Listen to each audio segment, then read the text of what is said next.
सर्वप्रथम हिंदवी अरिक्रिएशनमध्ये सर्वांचं मनपूर्वक स्वागत। आज आपण जे काही जरीचे थ्रेड आहेत त्याच्याविषयी आपण माहिती बघणार आहोत। हे जरीचा थ्रेड, हे दोन्ही पण जरीचे थ्रेड आहे। तर यांच्यामध्ये आपण फरक कसा ओळखायचा ते बघूया। मी जो काही जरीचा थ्रेड घेतला आहे तो 423 नंबरचा आहे। त्याच्यानंतर हा जो काही जरीचा थ्रेड आहे हा थोडासा पातळ थ्रेड आहे।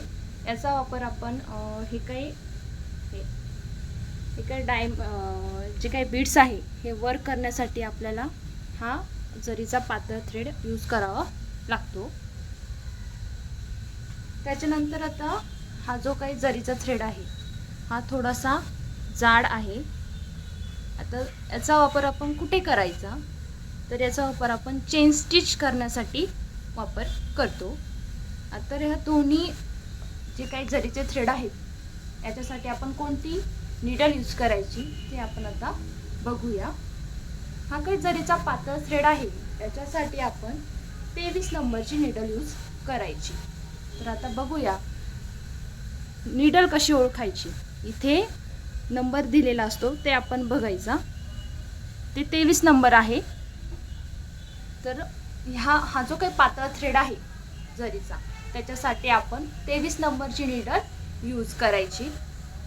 त्याच्यानंतर हा जो काही थोडासा जाड थ्रेड आहे याचा वापर आपण चेन स्टिच करण्यासाठी करतो, पण याच्यासाठी कोणती नीडल यूज करायची, तर त्याच्यासाठी असते 14 नंबरची। इथे 14 नंबर दिलेला आहे, अशी आपण नीडल ओळखायची। तर हे आहे जरीचे दोन थ्रेड, हा पातळ हा थोडासा जाड, आणि याच्यासाठी असते 23 नंबरची सुई आणि याच्यासाठी असते 14 नंबरची नीडल। नेक्स्ट हा जो काही थ्रेड आहे हा सिल्क थ्रेड म्हणतात याला। आता आपण आपल्या ब्लाऊजच्या पीसनुसार आपण तो सिल्क थ्रेड चॉईस करायचा।